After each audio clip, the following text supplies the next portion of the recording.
선생님 안녕하세요. 안녕하세요. 지금 가마 작업하시는 거죠? 네, 가마 작업 끝나고 불 때는 거. 불 때는 거.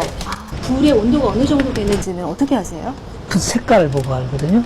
처음에는 이제 빨간색, 그리고 그 다음에는 이제 약간 그 하얀색. 지금은 저게 이제 상당히 하얀색이 나오죠? 예. 저거가 이제 1250도 되는 거예요. 그럼 1300도 되면은 하얗죠. 가마 작업이라는 건 이 불 작업이라는 건 시간과의 싸움이죠. 경험과의 싸움이죠. 어느 데이터에 의해서 불이 잘 되고 안 되고 하는 건 아니에요. 물론 데이터가 중요하지만 이런 가마 작업이요. 불 때는 작업 1년에 몇 차례나 하시는 건가요? 3번 내지 4번 합니다. 3번에서 4번. 어느 계절이 가장 좋아요? 가을, 그리고 봄. 그리고 이제 사람이 접근하기 쉬울 때가 좋아요. 여름에는 아무리 우리 한계가 있잖아요. 불을 자세히 볼 수 없다는 얘기거든. 그렇다면 작품이 좋은 작품이 안 나오죠. 우리가 느끼는 거하고 똑같군요. 계절에. 그렇죠. 똑같습니다. 이 벽들이 이렇게 두껍잖아요. 그런데 일부의 영향을 받지 않을 것 같은데 만약 바람이 이쪽으로 치면 불이 그대로 바람 움직여요. 선생님 이 가마는 몇 년 된 가마예요? 이거 한 15년 됐습니다. 네. 직접 지으신 거예요? 아, 그럼요. 이건 내화도가 아주 좋은 흙으로 만들어야죠. 차례로 이렇게 올라가는 건가요? 그렇습니다. 요즘 피임불이라고 그러거든요. 그 피임불을 한 15시간 해주면서 이 전체 그 가마로, 흙으로 된 가마 열을 예열을 해주면, 그 다음에 이제 첫 착감부터 이렇게 떼는 거예요. 아까 보셨죠? 첫 착감 끝나면 막고 다시 또 여는 거죠. 그래서 여기 선생님 빚은 아들, 딸들 이 안에 다 있잖아요. 느낌이 어떠세요? 그 산실에 들어간 그 산모를 기다리는 남편의 마음이랄까? 그렇게 설레이고.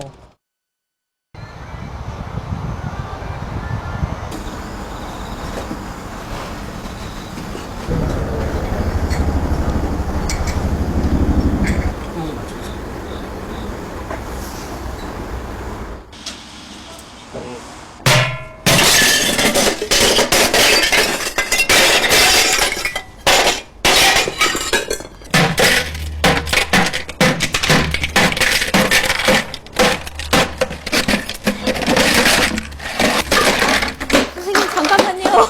저희가 볼 땐 멀쩡해 보이는데 어떤 게 마음에 안 드셔서?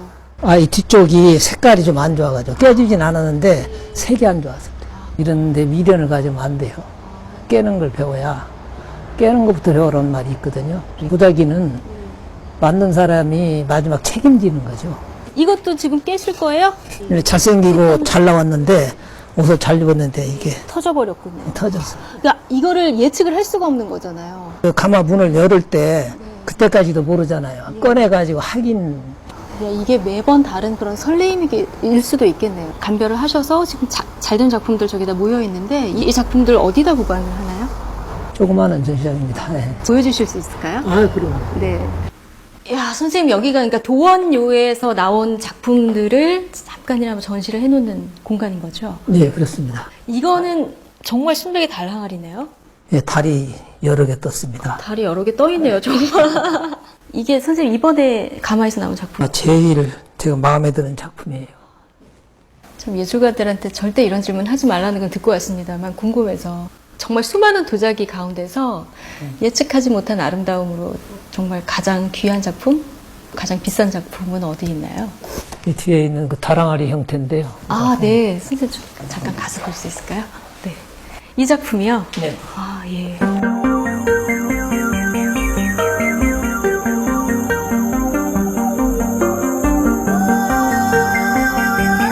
항아리는 우리 이제 전통 그 다랑아리이고요. 색상은 이제 현대적인 색상이고, 그래서 전통과 현대가 아주 어우러지는 그런 작품이면서 또 이 작품의 이 내용들이 어떤 사람은 이제 분하고 화산이 터지려고 하는 그런 직전 같다고도 하고요. 보는 사람에 따라 이제 다르죠. 이런 작품 딱 가마에서 나올 때, 그럴 때는 기분이 어떠세요? 막 심장이 멎는 것 같죠. 심장이 멎는 것 같은? 흥분되죠. 흥분되고, 매번 작업하실 때마다. 네.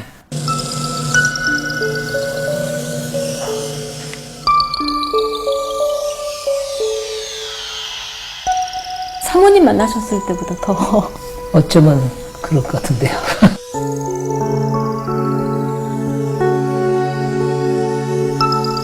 우리 한국의 다랑어리를 한다면 모든 예술의 중심이다.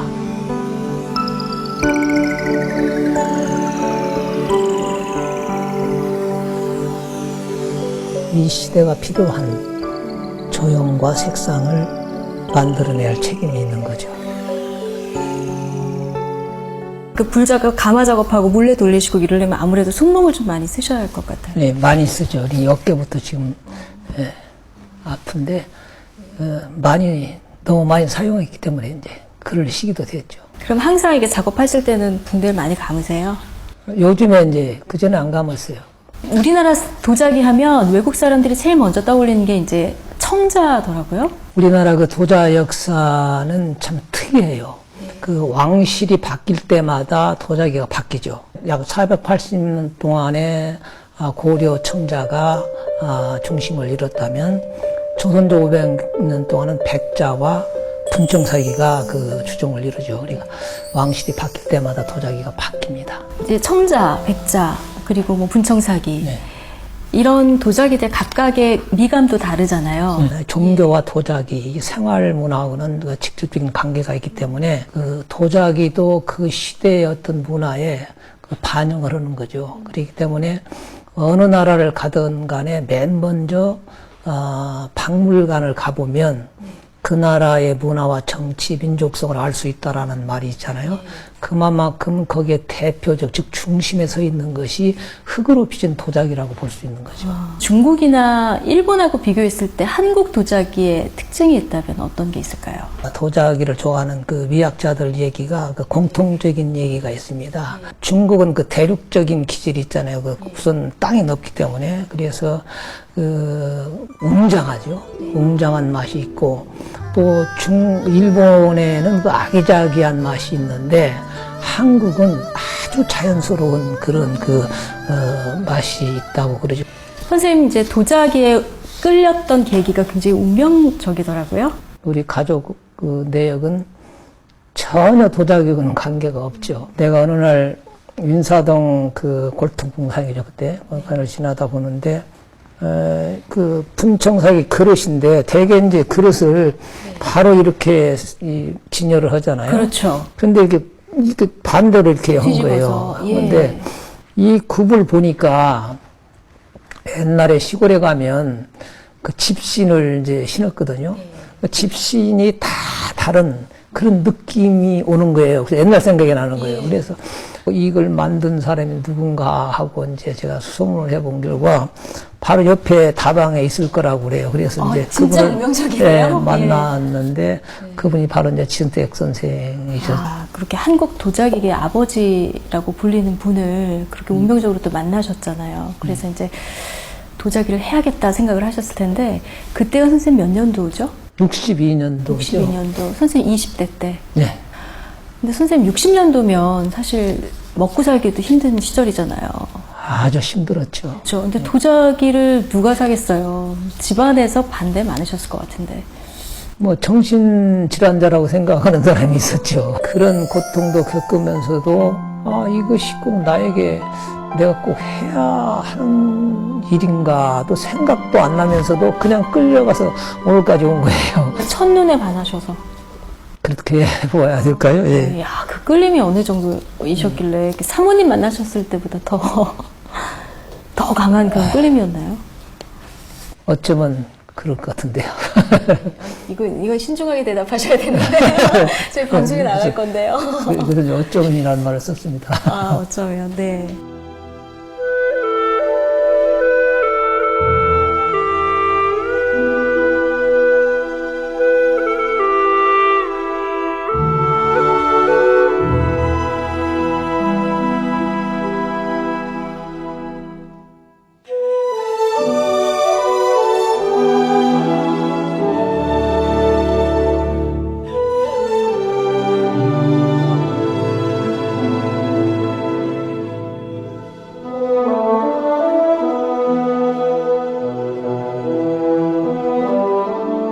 전쟁도 겪고 뭐 식민시대도 겪고 이렇기 때문에 그 자료들이 많이 남아있을 것 같지 않더라고요. 우리나라의 장인 문화가 다 그렇습니다만 좀 안타까운 일이죠. 근데 그 자료가 전혀 없고 문헌이 전혀 없습니다. 전혀 없어요. 네, 저는 이제 그렇기 때문에 이제 그 백지 상태에서 시작을 하게 된 거죠. 재를 중심으로 해가지고 청자 색깔을 내는데 나무 재마다 색깔과 성격이 다르다는 것을 수 없는 실험을 통해서 그걸 알아낸 거거든요. 한 가지 데이터를 가지고 딱 그 문헌으로 나와 있었다면 그것만 가지고 실험을 했을지도 모르죠. 네네. 그런데 그게 없기 때문에 더 많은 것을 연구하고 배울 수가 있었다고는 생각합니다. 그래서 저 개인적인 생각입니다. 어디까지나. 그러나 나로서는 굉장히 다행이라고 생각을 합니다. 이거다 하는 작품이 나올 때까지는 시간이 얼마나 걸리셨어요? 토작이라는 건 계속 진행이지, 이게 완성됐다라고 얘기하기는 좀 그런 것 같아요. 그래서 계속 진행하면서 좋은 작품을 만들어 나가는 것이지, 오늘 이 작품이 나왔으니까 이것으로 최고의 작품으로 만족을 느낀다. 물론 만족을 느낄 수 있겠지만 그보다도 더 좋은 작품을 만들 수 있는 가능성은 항상 열려 있는 거죠. 선생님 요즘에 그 달 항아리를 많이 만드시는 걸로 알고 있어요. 네, 제가 이제 다랑아리 백자를 시작한 거는 이제 70년대부터 시작을 했는데 옛날에는 다랑아리라는 말을 안 썼어요. 그냥 일본 사람들이 대호, 원호 이렇게 썼는데 제가 알기로는 70년대 지금 돌아가신 최순호 박물관장님이 다랑아리라는 표현을 처음 쓰신 거거든요. 그래서 그부터 다랑아리라는 말이 지금 이어져 오고 있는데 가장 우리 정서에 맞는 그런 이름인 것 같아요. 네, 그래서 참 정감이 가는 그 얘기죠. 네. 예, 달 항아리 원래는 이게 좀 크기 때문에 선생님 말씀하신 것처럼 원래 이렇게 상하를 나눠서 빚어서 작업을 예전에는 했던 걸로 그렇게 알고 있거든요. 옛날에 17세기나 18세기에 그 기법을 사용했던 것만은 사실이에요. 그러나 이 시대에도 꼭 그렇게 해야 된다는 것은 좀 생각을 바꾸면 된다고 생각을 해요. 왜냐하면 그때 당시는 그럴 수밖에 없는 환경이었죠. 지금은 두 작품을 만들어서 하나로 만드는 과정을 거치지 않더라도 그보다 더 큰 다랑아리를 만들 수 있다면 그 기법이 진화된 기법이 아니냐는 생각을 하죠. 네. 일본 사람들이 선생님 작품을 많이 좋아하지만 그 외에도 선생님 작품이 소장된 외국 유명 박물관들이 있더라고요. 한국에는 국립중앙 민속박물관, 네. 러시아의 그 민속박물관, 영국의 알버트 박물관, 그리고 뉴욕에 있는 스미소니언. 박물관. 그러면 선생님 다랑아리도 외국에 나가 있나요? 네, 선생님 작품? 스미소니언 박물관에 다랑아리가 있습니다. 아, 그렇구나. 얼핏 보면 저 다랑아리가 참 심심해 보이잖아요. 근데 그 나름의 정말 따뜻한 정서? 어머니 품 같은 정서? 그런 정서가 있어요. 근데 너무 신기한 게 그게 서양 사람들한테도 그 미감을 충족시켜준단 말이에요. 단순한 것처럼 아름다운 것이 없다고 그렇죠. 이 다랑아리의 특징이라는 것은 뭐냐면 초가삼간에 있든 대궐에 있든 영국에 있든 미국에 있든 놓여진 그곳의 다랑아리가 그 공간을 지배한다는 그런 그 매력적인 다랑아리죠. 그건 제 얘기가 아니고 세계 도자 미학자들이 공통 든 얘기입니다. 네. 우리나라 다랑아리가 대형 박물관에도 있죠. 그렇죠. 예. 놀라운 것은요, 대형박물관은 수십만 점이 있지 않습니까? 근데 엄청난 그 작품 중에서 20점을 골라가지고 특별 계획전을 하는데 그 중에 우리 다랑아리가 낀 거예요. 그 20점 중이에요. 네. 근데 그 다랑아리는 옛날에 그 버나드 디치라는 사람이 한국에 와가지고 그 다랑아리를 가지고 가면서 행복을 안고 간다는 그런 말을 했거든요. 그 작품이 대형박물관에 있는데 그 작품이 20점 안에 들었다는 거죠. 놀라운 얘기죠. 정말 우리만 느낄 수 있는 그런 정감 같은데 그게 이제 세계 어느 공간에 가도 그 공간을 지배한다는 거잖아요. 그렇죠. 예. 미술하시는 분들, 그림 그리시는 분들, 사진 하시는 분들이 끌어다 많이 쓰시는 것 같아요. 우리가 잘 아시는 대로 김한규 화백이라는 분은 아주 유명한 말을 했죠. 우리 한국의 다랑아리를 안다면 모든 예술의 중심이다.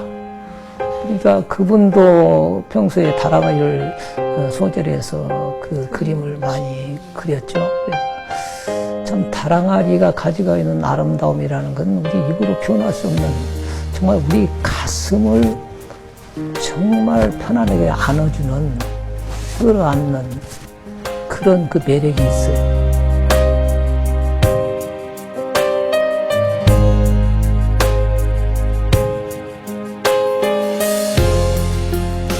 도자기를 이제 만드는 과정이 굉장히 여러 단계를 거치잖아요. 처음에는 태토를 준비해. 흙, 곱게 앙금, 채로 앙금을 안 치는 과정, 그리고 이제 그 건조하는 과정, 그걸 이제 밟아가지고 성형을 하는 과정, 또 국가려는 과정, 또 거기서 이제 조각을 하는 과정, 그림을 그리는 과정, 촉을 그어서 꺼내서 유약 작업을 하고 재보를 재고, 그리고 불을 떼고 꺼내는 작업. 그 여러 가지 도자기를 만드는 그 과정 중에서 제일 까다로운 작업이라고 하면 어떤 작업을 꼽으시겠어요? 전 과정이 다 좀 힘들죠. 힘든데 내가 최선을 다했다 할지라도 불 1300도의 불을 거치면서 거기에서 정말 좋은 작품이 나오느냐, 그렇지 않으면 정말 깨버려야 할 작품이 나오느냐 하는 것을 결정짓는 거죠. 그렇기 때문에 불 작업이 가장 중요하죠. 가장 중요하고 어렵고 또 예측할 수 없고. 예. 선생님, 그날 제가 정말 이만큼 떨어져 있었잖아요. 한 1.5m 정도. 정말 뜨거웠는데 선생님 가까이서 막 장작 던지시고 하셨잖아요. 근데 그날은 정말 뜨거웠는데 피부는 좀 좋아진 느낌? 근데 불가마 싸우나 보다는 이게 더 좋을 거예요. 가마에서 1300도까지 불 올려서 구워내는 것도 봤고요. 선생님 꺼내는 것도 봤는데 저희가 이제 도자기 하면 항상 그 영화 영향인 것 같아요. 이렇게 물레로 해서 돌리는 성형 작업. 이 장면이 굉장히 궁금하거든요. 어떻게 작업실에서 작업이 되는지. 야, 선생님, 여기가 이제 도자기 모양을 빚는 곳. 성형실이라고 그러죠. 네. 성형도 하고 문양도 새기고. 아드님이신가요? 네. 안녕하세요. 예. 지금 어떤 그릇 만들고 계신 거예요? 지금 찻그릇을 만들고 있어요. 찻그릇이요? 네. 아드님은 지금 작업 배우신 지 얼마나 되셨어요? 어릴 때부터 이제 우리 생활 공간에서 도자기 만드는 공간에 있었기 때문에 그때부터 시작했다고 봐도 과언이 아니죠. 선생님이 작업하시는 물레는 따로 있나요? 네, 요거. 예. 이거, 네.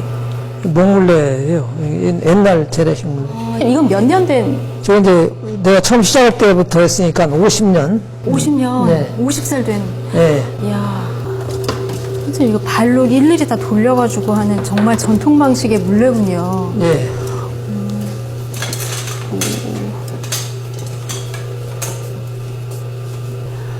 요거는 이제 한 번 그 찻그릇은 굽을 깎을 때 칼을 3번 이상 대면 안 돼. 왜 그러냐면 이 만들 때 이 선이 있잖아요. 이 선이 이 칼을 대면 죽잖아요.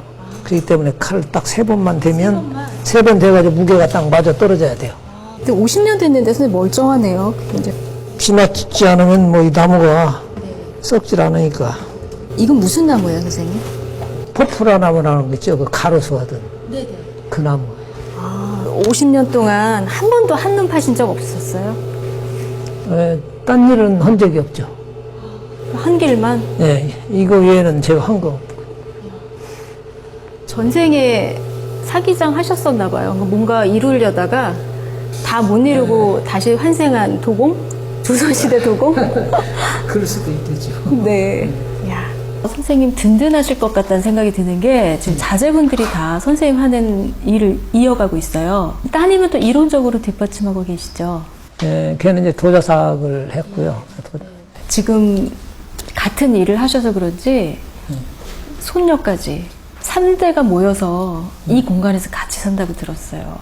저희 생활 공간이 이제 위에 있거든요. 근데 3대 같이 삽니다. 그래서 할머니, 엄마, 아빠, 또 지난번에 국적 아이들 선수 교육에는 백점을 그만큼 좋은 게 없을 것 같아요. 내가 애들한테는 참 좋은 것 같아요. 이제 핵가족 시대에 너무나 이제 혼자 생활을 한다는 것은 어릴 때부터 어떤 그 인성이라든가 어떤 인간 관계 이런 것도 영향을 미치지 않느냐 하는 생각을 하는데 서로 이렇게 싸우면서 또 다정하게 지내면서 이렇게 커가는 거 보면 좀 좋은 것 같아요. 심은 들어도. 네, 그럼 여기 도원여에서는 밥 먹을 때도 식사할 때도 다 이 직접 빚은 그릇에 그 그릇을 전부 우리가 만든 걸로 사용하죠. 정말 건강한 식탁, 그릇부터. 저는 조금 약간 아쉬운 게, 서양에 보면 왕실 도자기다라고 해서 이제 대중적으로 판매하는 그릇들이 있잖아요. 우리나라는 주로 감상용으로 도자기를 많이 구입을 하시지, 이렇게 밥 먹거나 어떤 우리 실생활의 문화에서 도자기를 가져다 쓰는 문화는 좀 적은 것 같다는 생각이 들어요. 지나간 역사지만 우리가 만든 도자기를 우리가 좋아하지 않았어요. 오히려 참 도자기를 만드는 사람들이 양반이 만들지 않고 천한 사람들이 만들었죠. 그래서 점사람들이라는 표현을 썼거든요. 도자기 만들었어요. 점사람들이라는 것은 그 하대해, 정말 비하해서 쓰는 말이거든요. 그러다 보니까 아무리 좋은 작품을 만들었다 할지라도 그 나라 사람들이 좋아하고 사랑하지 않는데 오히려 외국 사람들은 그걸 사랑하게 됐죠. 그래서 옛날에 고려청자라든가 조선백자의 좋은 작품들은 전부 다 외국 사람들이 소장하고 있다는 말이 있습니다. 고비고비 넘기시면서 정말 어려움도 많으셨을 텐데 한여름에 저렇게 뜨거운 불가마 옆에서 작업을 하시면서도 이렇게 전통 도자기를 만들어가는 이유는 선생님 어디 있을까요? 도자기는 이제 시간과의 싸움이거든요. 제가 이제 작년 같은 경우에는 정말 더울 때 했어요. 왜 그런가 하면 애들한테 훈련을 시키기 위해서 더울 때 폭염경보주의보 이럴 때 우리는 불을 뗐어요. 그러니까 그 견디기 힘든 거죠. 모든 것은 천재성이 있으면 쉽게 성공할 수 있는데 도자기는 천재성 가지고 되는 것이 아니고 시간이 말해주는 거죠. 시간을 얼마큼 내가 흙과 같이 하고 활용했느냐에 따라서 그 답이 도자기로 나오는 거예요. 긴 호흡으로. 네. 예술가, 작가, 또 도공 여러 가지 호칭으로 불리시잖아요. 그 중에서 제일 마음에 드는 호칭은 어떤 거예요? 그냥 사기장이죠. 사기장. 그냥 심플하게. 네, 사기장. 예술가. 글쎄요. 저는 예술가보다는 사기장이가 더 좀 친근한 것 같아요. 결과적으로 내 인생사에서 50년 전의 그 선택, 그 인사동에서의 그 이끌림에 끌려온 것이 잘했다. 정말 잘했죠. 제가 이걸 안 했다면 어떻게 됐겠어요. 어쩌면 지금 경로당에 가 있을지도 모르죠. 정말 50년 동안을 정말 설레임의 생활을 했어요. 매번 가마를 넣고 떼고 문을 열을 때마다 이 형태의 새로운 색깔이 나오거든요. 참 매력적인 거죠. 그런 설레임 때문에. 네, 그래서 50년을 하루같이 생활할 수 있지 않느냐 생각을 합니다. 고려 때 청자를 했고 손때 선조의 백자를 했다면 21세기 이 시대를 살아가는 우리 흙을 만지는 장인들은 이 시대가 필요한 조형과 색상을 만들어낼 책임이 있는 거죠. 네, 이 시대에 맞게 또 다른 전통을 만들어가야 한다. 네. 이게 계승이다 이렇게 보시는 거군요. 예, 어떤 색상이나 형태보다는 옛날에 사기장들의 그 정신, 그 정신을 이어받는 것이 전통의 의미가 더 강하다고 보죠.